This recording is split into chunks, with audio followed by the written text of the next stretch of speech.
You are listening to the Disney Dream Girls, an unofficial Disney Theme Parks podcast, and this is show for Sunday the 28th of July 2024. Where dreams begin. Hello and welcome to this week's Disney Dream Girls. My name is Michelle Young, and together with my jolly good chum Jane Phipps, we are your guides to the place where dreams begin. Hello there, Jane. Hello there, Michelle. You're on your summer holidays now, aren't you? Whoop, whoop. I know. One of my lovely families bought me a Minnie Mouse plush, and when you squeeze its hands, the cheeks light up in little blushes. Oh, too cute. Absolutely too cute. Very, very blessed. It was quite a leaving day, so they're off now to secondary school, and I am ready for the summer. We celebrated by going to one of our most favourite places in the whole world, and I'm still recovering today because we did a lot of walking, and I'm suddenly thinking, oh my word, if I class yesterday as a lot of walking, what's it going to be in a week or so when I'm in Walt Disney World, when my app's sort of saying, Michelle, we have noticed an unusual amount of activity on your movement tracker. It's going to freak out, isn't it? It is a little bit, yeah. It's going to go bonkers. The only good thing, I think, with steps at Disney World is you don't realise how many you're doing because they're all broken up. They're like, you do a bit, you stop, you do a bit, you stop. I think it's, I know Simon and I, we did a walk the other day, and I think we did almost 20,000 steps in a day. I think we did 2 4.5 mile walks, and we got home and we're like, oh my goodness, that was a lot of walking in one fell swoop, you know. So that's the only nice thing with Disney. It's all broken up with lovely scenery and attractions and snacks and people watching. And it doesn't tend to be up steps and steep that often. True. So yeah. Count my blessings. Mm-hmm. Very blessed. Anyway, we have a podcast ahead for you, and we have some On This Day in Disney History for the 28th of July. And the very first one I would like to mention is in 1951, Walt Disney's Lucky for Some 13th animated film Alice in Wonderland was released in the United States. Aww. Oh, nice. Yeah, I think I might celebrate by watching that again. I'll have to dig out the DVD with not having the old Disney Plus at the moment. Although it's quite interesting, Disney Plus did send us an email offering us half price for the next 3 months, and we still didn't think it was value. Yeah, it's a tricky one. I'm still paying me £4.99 UK pounds for the ad service. We have had issues actually with certain programs on one of our TVs does not like the Disney app, and it won't place certain star-based programs that we get in the UK. So we have to use it on a different TV. Slightly annoying, but yeah, not sure why that is. I'm also going to take you to 1993, Jane. Did you know in Disneyland they had a branch of Bank of America on Main Street? I did not. It was open since park opening. It was one of the longest running participants at Disneyland, and it was one of the only banks to have regular Sunday and holiday hours, which if you think about it, yeah, most banks don't open Sunday. Well, I don't know what it's like around your way. We can't find a physical bank at the moment. It's all online. Oh, I'm going to say that's a blast from the past, isn't it? I remember going to Disney World in the early 90s. Back in the day when you used to take traveller's checks with you, and you would have to go and find a bank to actually go and exchange your traveller's checks for US money if somewhere didn't want to take them as payment. I remember doing that a few times. Last one, groundbreaking begins for a new vacation club resort in Vero Beach, Florida, and it was opened on October 1995. I've never been there, but this was back in 1994. I do know our friends, the Wells family, will be staying there this upcoming summer, so I'll look forward to their opinion of it. Yeah, not somewhere I stayed. I've seen quite a few different vlogs, and it does look a lovely place. And I know that if you're interested in turtles, they do have lots of turtle nests on their beach there that you have to be very careful of. 1998, Disney's first cruise ship, the Magic, was christened by Patricia Disney, Roy E. Disney's wife, in Florida. Oh. I think Disney is somewhat going cruise ship crazy at the moment. I was just going to say we've seemed to have gone from just having the 4 ships a fair few years ago to it feels like there's an announcement of a new ship every few minutes at the moment. I know, all of these amazing ships coming on board. It looks like Disney Cruise Line is going to have a very busy time of it over the next few years, getting all of these ships out, marketed and filled with lots of holiday guests. Yeah, obviously there is a demand for the old cruising, and obviously with putting ships around the world as well, it means they can entice more people to take advantage. Yeah, and we've said for a while that I personally enjoy the cruise lifestyle because you get onto the ship, you unpack, and the attractions, i.e. the places on the cruise, come to you. And whilst you're on there, everything's done for you. Your beds are made, your food's cooked, and you just need to enjoy it. Absolutely. I think that's what we found last year and we were very surprised by. And obviously why we're booked again for later on, well, not so late on now, in about 6 weeks' time, I suppose it will be. For this year's cruise, it is that element of, I think Sam refers to it, even a floating hotel, aren't you? A floating resort, and you just end up at somewhere you can get off if you want to. You don't have to. Everything's done for you. Unplug the phone. You can't get the internet. Just stop and relax for a little while.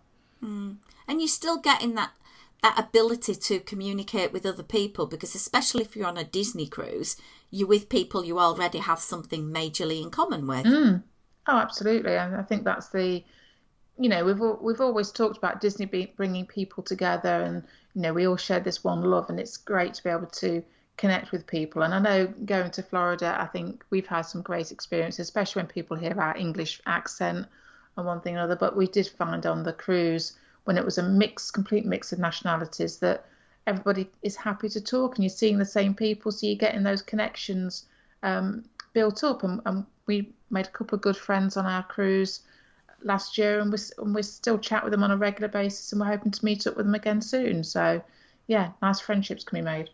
Absolutely. Going to take you to Disneyland Paris, Jane, for a couple of things in today's podcast, actually. Oh, okay. I'm going to describe a beverage. Oh, okay, right. And you are going to guess the price of said beverage. Oh, it's one of those ones, right? Okay. Yeah. It's a bubble tea. Right. So it is a iced tea with a choice of different pearls. Right. But you have to add on at an extra cost the actual pearls. A bubble tea, Disneyland Paris. How much do you reckon that'd cost you? Oh, are we doing euros or pounds, Michelle? We're going to do euros, but I will convert it for ease. Let's say 10 euros. Actually, you're not far off, my lovely. Ooh, which okay. is quite surprising. The basic drink is €9, which is equivalent to £7.58, which is about double what you'd pay in somewhere like Costa or Starbucks for this particular drink, which is equivalent to just under $10. I don't know if I'd be partaking in such an expensive drink, but if you are partial to a drink with those little bubble balls, you can find it in an assortment of Disneyland hotels.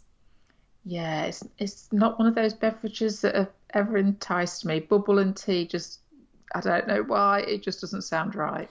It just sounds like a one-way trip to the ER, because I'm going to get one of those bubbly things lodged in my trachea and end up choking.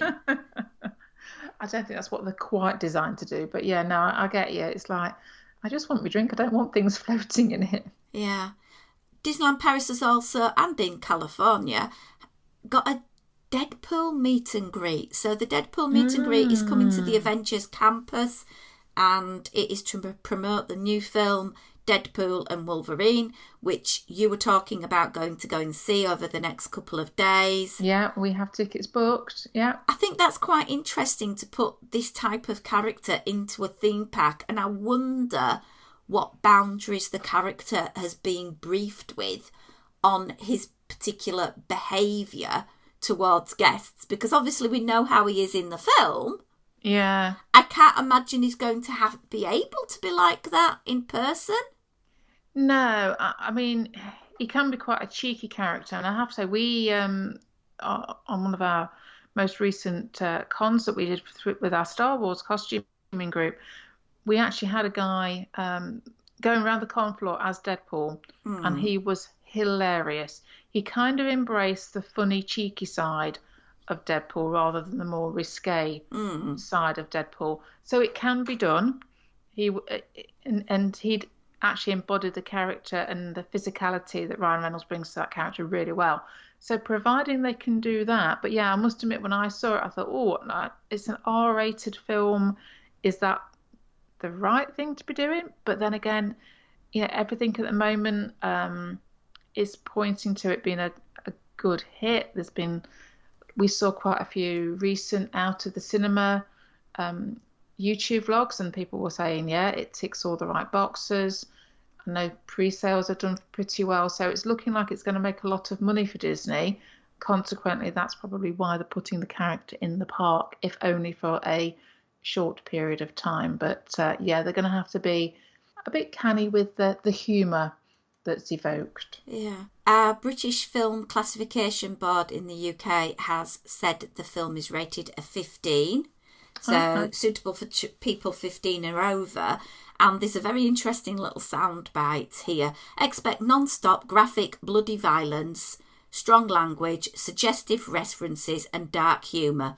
Gory scenes show decapitation, dismemberment, extended hand-to-hand combat, desecration of a corpse's skeleton and more. That sounds like a barrel of laughs, doesn't it? Yeah, if you put it in that phrase, it's like, oh my word, that sounds like something that'll keep me awake all night. Yeah, I have heard it's probably the most violent of the three Deadpool movies. We recently did rewatch Deadpool 1 and 2. Love them. Love Ryan Reynolds. I mean, the fact that you got Hugh Jackman in this as well, reprising Wolverine, and all the promo stuff that they've done, they come across as though they've had a blast actually making this movie. So I'm just all fingers and toes crossed that it's going to be a good one. I'm going on Saturday the 26th. So yeah, we shall wait and see. If you have been, let us know what you think about the film and what do you think about this character being in the theme park. I imagine for those teens who know who the character is, pretty cool because it's not technically a face character because you don't see his face. No, true. Yeah. So very interesting. I am a part of a Mickey's Not So Scary Halloween group, and so many people are talking about going to the Halloween party for the first time and doing pixie dusting with homemade themed friendship bracelets. You know, the type with little beads and it might say a little message. Yeah. It might have a Disney icon on it. And there's some really cool ones. And I've been sort of like, oh, I hope to meet you in the parks. What an amazing thing to do. And I imagine they can be made for not a reasonable amount of money, I'm talking maybe a few pounds, a few dollars. Well, Disney are not one to miss out on the ka-ching, and they have now started making and selling in the parks friendship bracelet sets where you get one bracelet that has maybe the icon. So one of the ones I've seen was for Space Mountain, and then you get a plain beaded bracelet that goes with it. The two come together for $19.99. I've also seen one for the Haunted Mansion. It says that with a green and purple and black theme colour. This one, It's a Small World as well, with all the lovely iconic lettering in clouds with a very multicoloured bracelet again with it. And then there's a Minnie Mouse friendship bracelet.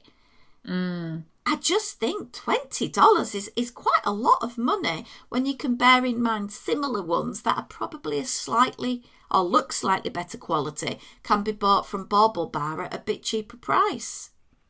Yeah, they're obviously just cashing in on a trend, aren't they? So, which you can't blame them for doing, but kind of takes away the reason that these started off, doesn't it? Yeah, true. It's just other guests pixie dusting other guests, and I think that kind of magic is wonderful because I normally always have with me in my backpack some stickers or things like that to give out to people. I haven't this year done my mouse keeping envelopes. If you remember back to some of my earlier trips, I would literally spend hours making up really cute envelopes and putting dollars in them and taking like 14 days worth.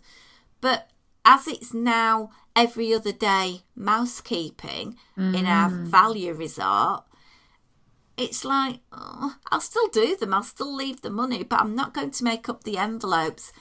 I personally want my bed making every day. I just think it's nice to have that crisp linen and fresh towels, because sometimes when I'm in Florida, I'll have a shower in the morning, and when I come back, we plan on being back in the resort about 1ish, maybe have some pool time, maybe just have a shower and a bit of a rest and a bit of a snack, and then go out again. And then maybe have a shower when I come back at the end of the night. So that could be 3 showers in a day.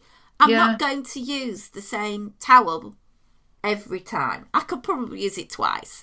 But then if it's going over 2 days, I literally would never consider using a towel 4 to 6 times. Yeah, no, it's a weird one, isn't it? I can't get my head around why they haven't brought daily housekeeping back for all. It's just that, to me, is part of your vacation. It's, that one less thing to worry about aspect, isn't it? You go on vacation to not have to make your bed, to not have to worry about, clean towels, because we do that every day of our normal life. Yeah, I believe it's still down to the fact they've not been able to recruit staff following COVID. It's simple, Disney. Pay your staff a living wage and people will want to do those jobs. Absolutely. It's anyway.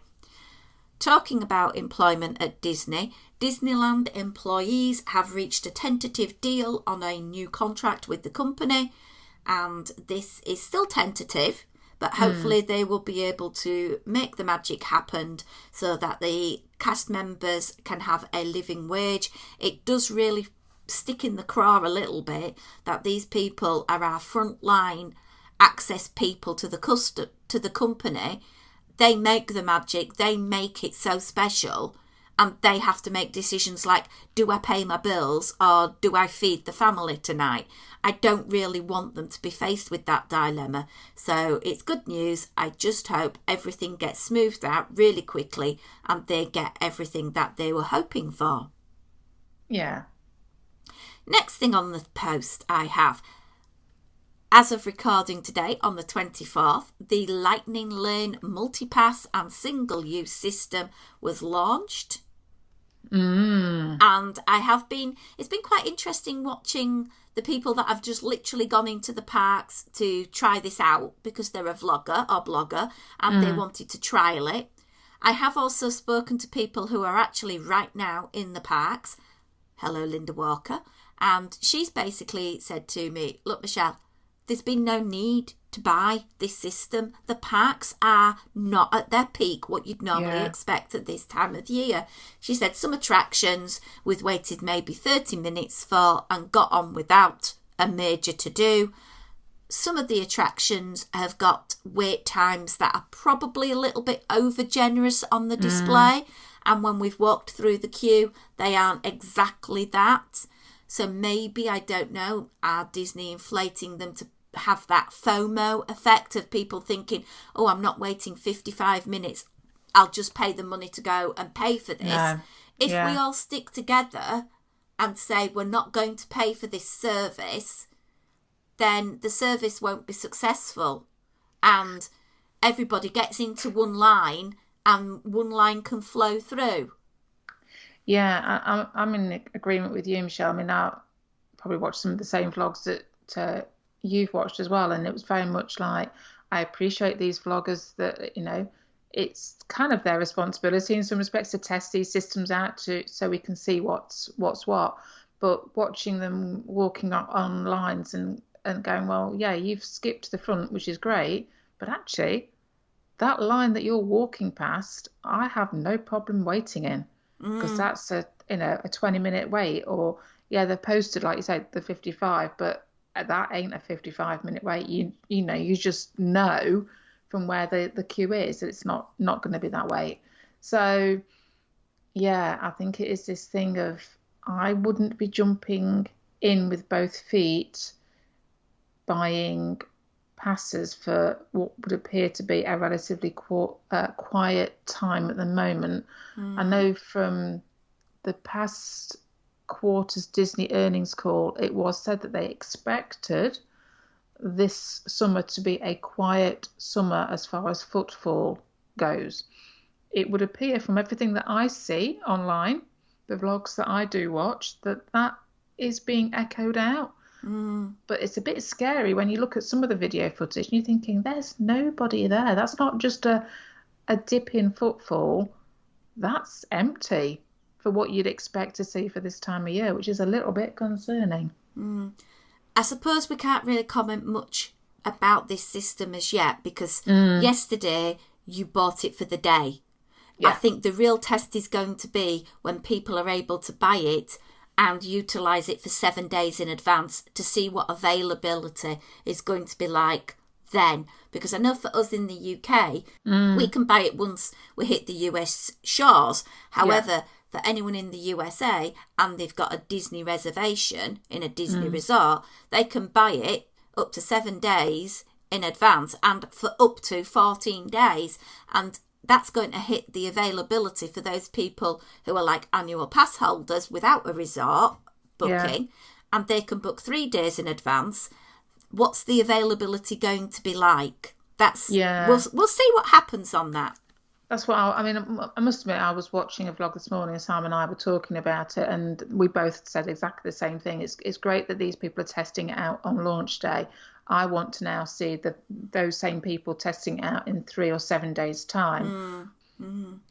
I will say I have got a friend who flew out yesterday as of recording. He's doing a week in Universal, and I believe he's going to try out Lightning Lane for his first day. So he's going to be, I believe today, booking out some Lightning Lanes for 7 days' time. So he's going to let me know a little bit about how it worked for him.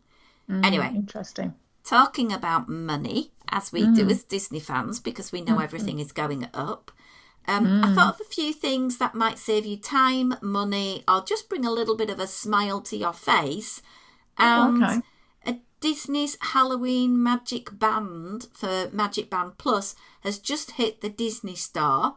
Bearing in mind, I'm quite anti these, I'll be honest, because I don't feel I go sufficiently to warrant wearing it. No, yeah. And after this trip, I don't have another one even vaguely penciled in because I'm thinking of possibly going to the further seas parks. But it's $54.99. Ouch. For this band. And apart from it lighting up a little bit in the park, I don't see the value when I can use my phone, which, let's be honest, your phone is going to be glued to your hand anyway during your time at the park. Yeah. So, guys, don't worry. You don't need a Magic Band. Save that $54.99 and spend it on something else. Yes, but find some jewellery or something to wear instead. Yeah. Or more importantly, snacks. Yeah, absolutely. And again, I would be personally avoiding the jewellery in the parks. I normally do go and buy quite a bit of the jewellery because, one, it's small and fits in my luggage, and two, I do love to wear my Disney earrings. But when they're pricing them up at $65 to $90 and they're not even, a precious metal, it's costume, I will be going to TK Maxx, or as it's known in the USA, TJ Maxx, and looking for those monster bargains. Anyway, I did post this on the podcast family page the other day. I splurged and bought a bag liner for my Loungefly mini backpack. Oh, okay. So it stands up on its own. Right. And it has little pockets, and some of them are zippable. And you insert it into an empty Loungefly, and you wear your Loungefly for the day, and you know where you can find your medication, your antibacterial gel, your money, etc. And then when you want to change your Loungefly bag, you just take out your liner, everything is there, and pop it in the next bag.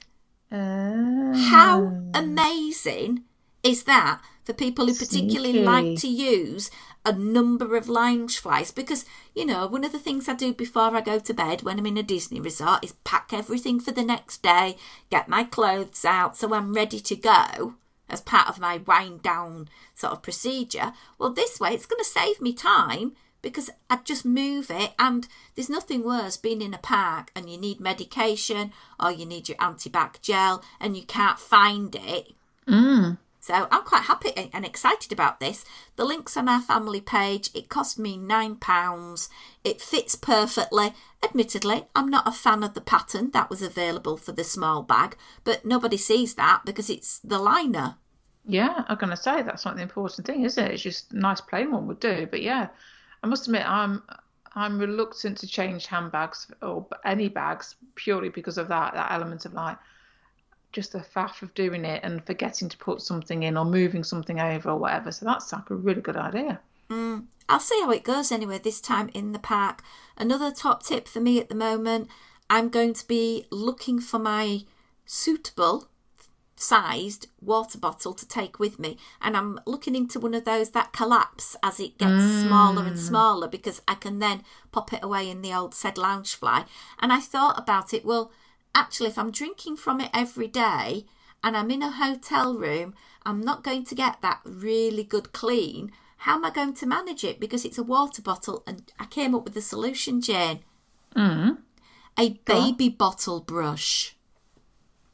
Ah, right, yes. And the couple of pounds, I can clean out my water bottle every day. Not only am I doing my little bit for the planet to avoid multiple use of these single-use plastic bottles and them ending up in one of the world's oceans at some point, I'm being economical because I can buy some really big bottles of water and just fill it up every day rather than having to take a bottle. Yeah, good idea. So that's another top tip. And the last one is, again, connected to Mickey's Not So Scary. And it's this FOMO again. What if I don't see the fireworks when I've paid nearly $200 or $150 for my upcharge ticket for Mickey's Not So Scary or Mickey's Very Merry? Do I need to spend a further $100 odd for the upcharge dessert party? And the answer is very simply from Jane and I, 1, 2, 3. No. No. There, done, dealt Job with. done. Yeah. Use your money on buying yourself a nice shirt. Nice and simple. So, no discussion needed. Yeah. Job done. Yeah. Money can be spent in much better places. As you know, the both of us are going away over the next few weeks. I don't know how we're going to be able to get podcasts out to you. So if we miss the odd week, you know why. I am going to try and, as usual, try and schedule some extra recordings. But please bear in mind, we'll be having a holiday, but we'll be sharing it via Instagram. So if you want to see anything that's happening, that's the place. If you don't already follow us at Diz Dream Girls, because I'll be sharing a lot more over there on my trip. Yeah. So we've got a lot happening, haven't we? So, unfortunately, we don't actually coordinate and go on holiday at the same time. We have got different times that we're away. So getting us two in the same time zone is going to be tricky, I think, over the next few weeks. Absolutely. But I think next week when we meet up, we'll do a very different Patreon show for our supporters. We'll talk about that off air, though. Anyway, until next week, it's a goodbye from me. And goodbye from me.